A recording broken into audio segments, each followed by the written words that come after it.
नमस्कार, popular superfast news में आपका स्वागत है। मैं हूं समीक्षा दादीज।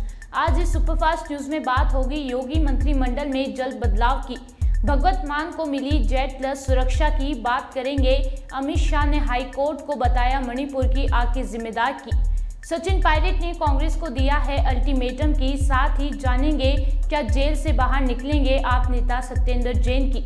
साथ ही जानेंगे विपक्ष से राजनाथ सिंह ने क्यों की अपील। बात करेंगे आंधी तूफान वाली बारिश से उखड़ा टेंट तो क्या बोली रेसलर साक्षी मलिक की। तमिलनाडु सरकार में बिजली मंत्री के 40 ठिकानों पर आईटी के छापे की बात करेंगे। खीर भवानी मेले के लिए हजारों कश्मीरी पंडित की।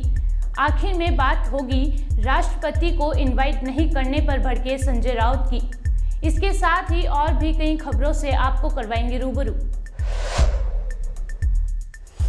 योगी मंत्रिमंडल में जल्द होगा बदलाव, कई मंत्रियों की छुट्टी की तैयारी, नए चेहरों को मिलेगा मौका। केंद्र की मोदी सरकार में इसी हफ्ते हुए मामूली बदलाव के बाद अब यूपी की योगी सरकार में कई फेरबदल की तैयारियां हो रही हैं। सीएम योगी लगातार मंत्रियों का रिपोर्ट कार्ड देख रहे हैं। उसी के आधार पर कई मंत्रियों की छुट्टी और कई नए चेहरों को मंत्री बनाने की तैयारी है। इस बदलाव को अगले साल होने वाले लोकसभा चुनाव से भी जोड़कर देखा जा रहा है। यूपी के कई जिले ऐसे हैं जहां का मंत्रिमंडल में प्रतिनिधित्व नहीं है। ऐसे में माना जा रहा है कि इन जिलों के विधायकों को मंत्री बनाया जा सकता है। वहीं हम आपको बता दें, बदलाव के जरिए जातीय समीकरण को साधने की भी तैयारी है। यूपी में इस समय मुख्यमंत्री समेत कुल 52 मंत्री हैं। विधानसभा की संख्या के आधार पर मंत्रिमंडल में 60 मंत्री हो सकते हैं। ऐसे में मंत्रिमंडल में 8 लोगों को शामिल करने की भी गुंजाइश है। योगी सरकार के दूसरे कार्यकाल में अभी तक मंत्रिमंडल विस्तार नहीं हुआ है। पंजाब के मुख्यमंत्री भगवंत मान को केंद्र सरकार जेड प्लस सिक्योरिटी देने का फैसला लिया है। गृह मंत्रालय की ओर से भगवंत मान की सुरक्षा में इजाफा करने का आदेश दिया गया है। पाकिस्तान से सटा पंजाब सुरक्षा के लिहाज से हमेशा ही संवेदनशील राज्य रहा है। ऐसे में भगवंत मान की सुरक्षा में इजाफा करना अहम है। जानकारी के मुताबिक राज्य में खालिस्तानी गतिविधियों को देखते हुए भी यह फैसला लिया गया है। मान को सिक्योरिटी देने के लिए सुरक्षा और खुफिया एजेंसियों ने सिफारिश की थी। भगवंत मान को जेड सिक्योरिटी के तहत कई कमांडो मिलेंगे। उनके पास पंजाब पुलिस का सुरक्षा कवर पहले से ही है। वहीं इस तरफ सीआरपीएफ के जेड प्लस सुरक्षा भी शामिल से उनका सुरक्षा घेरा डबल हो गया है। वहीं हम आपको बता दें, अब सीएम भगवंत मान की सुरक्षा में 55 कमांडो तैनात होंगे। इसमें 10 से ज्यादा एनएसजी कमांडो शामिल होंगे। पंजाब पुलिस सुरक्षा के अलावा जेड प्लस सुरक्षा कवर मुख्यमंत्री के घर और परिवार की करीबी सदस्यों को भी सुरक्षित रखेगा। आपको बता दें, बीते दिनों ही पंजाब में खालिस्तान की मांग करने वाले अमृतपाल सिंह को अरेस्ट किया गया था। मणिपुर हिंसा का जिम्मेदार केंद्रीय गृह मंत्री अमित शाह ने हाईकोर्ट के एक आदेश को बता दिया है। खास बात यह है कि वे पूर्वोत्तर राज्य में हिंसा हुई पर पहली बार सार्वजनिक तौर पर बोल रहे हैं। उन्होंने जनता से शांति की अपील की है और राज्य के दौरे का वादा किया है। इससे पहले सुप्रीम कोर्ट भी मणिपुर उच्च न्यायालय के आदेश को गलत बता चुका है। दरअसल हाई कोर्ट ने मेइतेई समुदाय को अनुसूचित जनजाति यानी एसटी का दर्जा देने के लिए राज्य सरकार से सिफारिश दाखिल करने के लिए कहा था। असम के गुवाहाटी पहुंचे शाह ने कहा कि मणिपुर में एक अदालत के जजमेंट के कारण कुछ झड़प हुई है। उन्होंने कहा कि मणिपुर में मेरी सभी भाइयों और बहनों से अपील है कि 6 सालों से हम आगे बढ़ रहे हैं। एक बार भी बंद नहीं हुआ, कोई ब्लॉक भी नहीं हुआ। अदालत के एक आदेश के कारण हुई मतभेद को हम बातचीत और शांति से सुलझा लेंगे। नरेंद्र मोदी सरकार की ये नीति है कि किसी के साथ भी अन्याय नहीं होगा। मैं मानता हूं कि एक बहुत बड़ा परिवर्तन समग्र उत्तर पूर्व में आया है और आज इस मंच से मणिपुर में एक अदालत के जजमेंट के कारण कुछ क्लैशेस हुए हैं। मैं मणिपुर के भाइयों को भी कहना चाहता हूं कि हमारा काम शांति बनाए रखना है। आप व्यवस्था पर विश्वास करिए। दोनों ग्रुपों के लोग पहले शांति बनाने का निर्णय करें। मैं आपको केंद्र की सरकार से और से विश्वास दिलाना चाहूंगा, सबके साथ न्याय होगा और हिंसा करने वालों को हम बख्शेंगे नहीं। इसका विश्वास आप नरेंद्र मोदी सरकार पर रखिए। मेरा अपील है मणिपुर के अंदर सभी भाइयों बहनों को कि आप एक बार पहले जैसे मणिपुर के लिए हम 6 साल से मणिपुर में शांति से आगे बढ़े, एक भी बंद नहीं हुआ, एक भी ब्लॉकेड नहीं हुआ, और आज एक अदालत के निर्णय के कारण जो विवाद हुआ है वो विवाद को हम चर्चा से, वार्ता से और शांति से इसका रास्ता निकालें। किसी के साथ अन्याय न हो, ये नरेंद्र मोदी सरकार की नीति है। मैं खुद कुछ दिन के बाद मणिपुर जाने वाला हूं और 3 दिन तक वहां रहकर सभी मणिपुर के भाइयों बहनों के साथ बात कर शांति स्थापना के लिए बात करूंगा। परंतु शांति तो मणिपुर के जनता ही ला सकती है। तो मेरा सभी से करबद्ध निवेदन है कि आप अविश्वास की खाई को दूर कर शांति की प्रक्रिया में आगे बढ़िए। भारत सरकार और मणिपुर सरकार से वार्ता करिए। शांति का रास्ता खोजना पड़ता है, होता जरूर है, और मुझे विश्वास है चर्चा से ही शांति की स्थापना हो सकती है। राजस्थान में सियासी हलचल कम होने का नाम नहीं ले रही। सचिन पायलट के अल्टीमेटम देने की अटकलों पर राजस्थान के कांग्रेस प्रभारी सुखजिंदर सिंह रंधावा का गुरुवार 25 मई को बड़ा बयान सामने आया है। उन्होंने कहा कि कांग्रेस नेता सचिन पायलट ने उनकी मांगों पर उन्हें या पार्टी आलाकमान को राज्यव्यापी विरोध का कोई अल्टीमेटम नहीं दिया है। पायलट शुक्रवार को नई दिल्ली में होने वाली पार्टी की बैठक में भी शामिल होंगे। सुखजिंदर सिंह रंधावा ने कहा कि सचिन पायलट ने आज तक कभी भी कांग्रेस को अल्टीमेटम नहीं दिया है। इसका जवाब वही दे सकते हैं जिन्हें अल्टीमेटम दिया गया हो। अगर पायलट ने आलाकमान को अल्टीमेटम दिया है तो वह इसका तुरंत जवाब देंगे। वहीं दिल्ली में राजस्थान सहित 4 चुनावी राज्यों को लेकर होने जा रही मीटिंग को लेकर उन्होंने कहा कि इस बैठक में 4 राज्यों की चुनावी रणनीति पर मंथन होगा।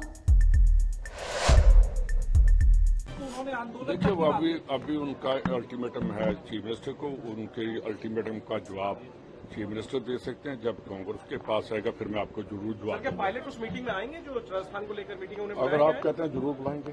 आपने बुलाया? वो लीडर नहीं है कांग्रेस के, तो फिर सभी लीडर्स जो है उनको बुलाया, सभी लीडर्स को बुलाया गया। और बात यह है कि एक मैं आपको बात बता दूं, वहाँ कोई पॉलिटिकल नहीं होगी। हमारी वहाँ जो इलेक्शन स्ट्रेटजी है उसके ऊपर ही मीटिंग होगी। पिछले साल से ही जेल में बंद आम आदमी पार्टी के नेता और पूर्व स्वास्थ्य मंत्री सत्येंद्र जैन को सुप्रीम कोर्ट ने बड़ी राहत दी है। बीमार सत्येंद्र जैन को सुप्रीम कोर्ट ने कुछ शर्तों के आधार पर 6 सप्ताह के लिए अंतरिम जमानत दी है। सत्येंद्र जैन 360 दिनों के बाद 42 दिनों के लिए जेल से बाहर निकलेंगे। जेल में गिरने के बाद सत्येंद्र जैन को कल अस्पताल में भर्ती कराया गया था। वहीं हम आपको बता दें, रीढ़ की हड्डी में चोट की वजह से स्वास्थ्य संबंधित दिक्कतों का सामना कर रहे सत्येंद्र जैन को सुप्रीम कोर्ट ने 6 सप्ताह के लिए अंतरिम जमानत दी है। मेडिकल ग्राउंड पर जैन को राहत देते हुए सबसे बड़ी अदालत ने कुछ शर्तें भी रखी हैं। पूर्व मंत्री बिना अनुमति के दिल्ली से बाहर नहीं जा सकते हैं और मीडिया के सामने कोई बयान भी नहीं दे सकते हैं। प्रधानमंत्री नरेंद्र मोदी 28 मई को नए संसद भवन का उद्घाटन करेंगे। विपक्षी दलों की मांग है कि नए संसद भवन का उद्घाटन राष्ट्रपति को करना चाहिए। इस विवाद पर रक्षा मंत्री राजनाथ सिंह ने विपक्ष से अपील करते हुए कहा है कि कोई भी इसका राजनीतिकरण न करे। नई संसद लोकतंत्र का प्रतीक है और सभी भारतीयों की आकांक्षा है। राजनाथ सिंह ने कहा कि नई संसद के उद्घाटन का बहिष्कार करने का फैसला करने वाली सभी पार्टियों से मेरी अपील है कि वे अपने फैसले पर फिर से विचार करें। और वहीं 28 मई को प्रधानमंत्री ने संसद भवन को राष्ट्र को समर्पित करें। भारतीय लोकतंत्र के इतिहास में नया अध्याय जोड़ने जा रहे हैं। होना है 28 तारीख को, लेकिन जो राजनीति चल रही है, कई सारे विपक्षी दलों ने इस समारोह में नहीं आने का फैसला किया है। क्या कहना है सर आपका इस बारे में? देखिए, आगामी 28 मई को प्रधानमंत्री श्री नरेंद्र मोदी जी नए संसद भवन को राष्ट्र को समर्पित करके भारतीय लोकतंत्र के इतिहास में एक नया अध्याय जोड़ने जा रहे हैं। नया संसद भवन भारत के लोकतांत्रिक संकल्प के साथ साथ 140 करोड़ भारतीयों के स्वाभिमान और उनकी आकांक्षाओं की भी अभिव्यक्ति है। संसद भवन का उद्घाटन एक ऐतिहासिक अवसर है जो अब 21वीं सदी में दोबारा नहीं आने वाला है और इस शुभ अवसर पर संसद या राष्ट्रपति को विवाद में लाने से किसी को भी बचना चाहिए। तकनीकी दृष्टि से यह संसद का कोई सत्र नहीं बुलाया गया है, यह तो संसद भवन के उद्घाटन का समारोह है। अतः हमें संवैधानिक सत्र और सार्वजनिक समारोह का अंतर समझना चाहिए। राजनीतिक विरोध के अनेक अवसर आते जाते रहेंगे और मैं यही आग्रह करूंगा कि जिन दलों ने समारोह के बहिष्कार का निर्णय लिया है वे अपने फैसले पर राजनीतिक लाभ हानि से परे जाकर वह पुनर्विचार करें और इस समारोह में भाग लेकर ऐतिहासिक क्षण के वह साक्षी बने। मैं यही अपील करना चाहूंगा। दिल्ली में कल देर रात आई तेज आंधी पानी ने एक तरफ जहां राजधानी का पारा गिरा दिया तो वहीं जंतर मंतर पर बैठे पहलवानों की रात काली कर दी। तेज आंधी ने बीते एक महीने से अधिक समय से चल रहे जंतर मंतर पर प्रदर्शन कर रहे पहलवानों का टेंट उखाड़ दिया और बारिश से उनके गद्दे भीग गए। अपनी इस असुविधा का जिक्र साक्षी मलिक ने ट्वीट कर अपने समर्थकों से साथ और साझा किया। साक्षी मलिक ने कल 25 मई को देर रात किए गए एक ट्वीट में लिखा, बारिश और आंधी से आज हमारा टेंट उखड़ गया। आज रात हमें गीले गद्दों पर सोना पड़ेगा, लेकिन हमने बचपन से ही कठिनाइयां देखी हैं। ये मुश्किल रात भी कट जाएगी। आप सभी को हम सब जंतर मंतर बैठे पहलवानों की तरफ से शुभ रात्रि। तमिलनाडु सरकार में बिजली मंत्री और द्रविड़ मुनेत्र कड़गम नेता वी सेंथिल बालाजी से जुड़े आवासों और परिसरों पर इनकम टैक्स की छापेमारी चल रही है। अधिकारियों ने शुक्रवार 26 मई को बालाजी से जुड़े लोगों के विभिन्न स्थानों पर तलाशी शुरू की। पुलिस सूत्रों ने जानकारी दी, वरिष्ठ डीएमके नेता सेंथिल बालाजी के पास मद निषेध और उत्पाद शुल्क आबकारी विभाग भी है। सूत्रों के हवाले से मिली जानकारी के अनुसार बालाजी के साथ कथित तौर पर संबंध रखने वाले विभिन्न सरकारी ठेकेदारों के आवासों और दफ्तरों में करीब 40 स्थानों पर तमिलनाडु भर में आयकर विभाग के अधिकारियों ने छापेमारी की है। फिलहाल चेन्नई, करूर और कोयम्बटूर समेत कई शहरों में छापेमारी चल रही है। सेंथिल बालाजी के करीबी रिश्तेदार और कुछ ठेकेदार कथित तौर पर उन लोगों में शामिल हैं जिनके परिसरों की तलाशी ली जा रही है। कश्मीर घाटी में अमन चैन बिगाड़ने की कोशिश करने वालों G20 सम्मेलन के सफल आयोजन से तगड़ा धक्का लगा है। सम्मेलन की सफलता के बाद अब कश्मीरी पंडितों ने अपनी इष्ट देवी माता खीर भवानी के मेले के लिए खास उत्साह दिखाया है। पिछले साल टारगेटेड क्लीनिंग के चलते कश्मीरी पंडितों ने इस मेले से दूरी बनाई थी, लेकिन इस बार मेले में शामिल होने के लिए हजारों कश्मीरी पंडित जम्मू से श्रीनगर के लिए जा रहे हैं। माता के जयकारे लगाते और नाचते गाते श्रद्धालु रविवार 28 मई को कश्मीर घाटी में होने वाले माता खीर भवानी के मेले में शामिल होने के लिए जम्मू से रवाना हुए हैं। कश्मीर के गंदेरबल जिले से माता खीर भवानी का मंदिर है जो कश्मीरी पंडितों की इष्ट देवी भी है। नए संसद भवन के उद्घाटन को लेकर घमासान लगातार बढ़ता जा रहा है। अब शिवसेना नेता और राज्यसभा सांसद संजय राउत ने केंद्र सरकार पर बड़ा हमला बोला है। उन्होंने उद्घाटन समारोह के आमंत्रण पत्र पर राष्ट्रपति द्रौपदी मुर्मू का नाम न होने पर संजय राउत भड़क गए हैं और कहा कि कम से कम उन्हें बुला लिया होता। संजय राउत ने कहा, प्रधानमंत्री नरेंद्र मोदी जी नए संसद भवन का उद्घाटन करेंगे, लेकिन उनके आमंत्रण पत्र में राष्ट्रपति जी का नाम ही नहीं है। ये मामला है इस देश के राष्ट्रपति और संविधान के सम्मान का। प्रधानमंत्री जी नए संसद भवन का उद्घाटन करते हैं, अपने अधिकार में करेंगे।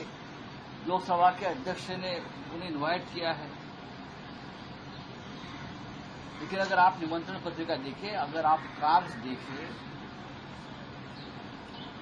तो संविधान के दूसरे नंबर के जो नेता होते हैं उपराष्ट्रपति, उनका भी नाम नहीं है। राष्ट्रपति तो है ही नहीं। अरे भाई, राष्ट्रपति को निमंत्रण तो दीजिए। बात यहां अटकी है। उस बारे में कोई नहीं बोल रहा है कि हम राष्ट्रपति को क्यों नहीं बुला रहे हैं, उपराष्ट्रपति जी का नाम क्यों नहीं है, ex president of India Ramnath Kovind को बुलाया नहीं है, उनको निमंत्रण नहीं है। तो क्या ये एक पार्टी का समारोह है, क्या है? उसके ऊपर जवाब दीजिए। अपोजिशन का जो विरोध है ये देश के सम्मान का लिए विरोध है, नहीं पार्लियामेंट। ये कोई प्राइवेट प्रोग्राम नहीं है, ये देश का कार्यक्रम है, ये नेशनल प्रोग्राम है, राष्ट्रीय कार्यक्रम है और देश का एक संसद का उद्घाटन होने जा रहा है। अब आप बोल रहे हैं कि इंदिरा गांधी जी ने फलाना एक्सटेंशन किया था पार्लियामेंट का, उसका उद्घाटन किया। एक्सटेंशन और पार्लियामेंट में फर्क होता है।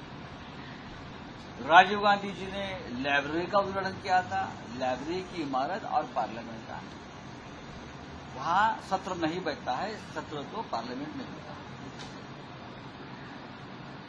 सामने आकर बात तो कीजिए प्रधानमंत्री जी, सामने आकर बात करिए। ऑस्ट्रेलिया में डेमोक्रेसी है या पपुआ गिनिया में हमारे चरण स्पर्श किया, ये क्या है? इस देश की लोकशाही धाराशाही, लोकतंत्र धाराशाही हो रहा है। आप उसके बारे में बात करें। अमित शाह जी साफ कह रहे हैं कि हमने एक एमएलए एक एमपी को इनवाइट किया है और ये एक देश का इवेंट है जिसमें लोगों। मैं मानता हूं, अमित शाह जी की बात में मानता हूं। हमें भी इन्विटेशन आया है। मैं मेंबर ऑफ पार्लियामेंट। जब बड़े आदमी की शादी होती है गांव में तो पूरे गांव को शादी को बुला लेते हैं। उनके लोग जाते हैं और पूरे गांव में इन्विटेशन देते, आइए खानों को, आइए पीनों को, आइए कॉकटेल डिनर है, आइए और कुछ आइए। लेकिन मुद्दा ये है कि राष्ट्रपति को क्यों नहीं बुलाया। अब उस बात मुद्दा ये है, उपराष्ट्रपति कहाँ गायब हो गए जो राज्यसभा के चेयरमैन। आज हमने लिखा है लालकृष्ण आडवाणी जी, जिनकी पूरी जिंदगी इस पार्लियामेंट में गई और जिनकी वजह से भारतीय जनता पार्टी को अच्छे दिन देखने को मिल रहे हैं, आज वो आडवाणी जी कहाँ गायब हो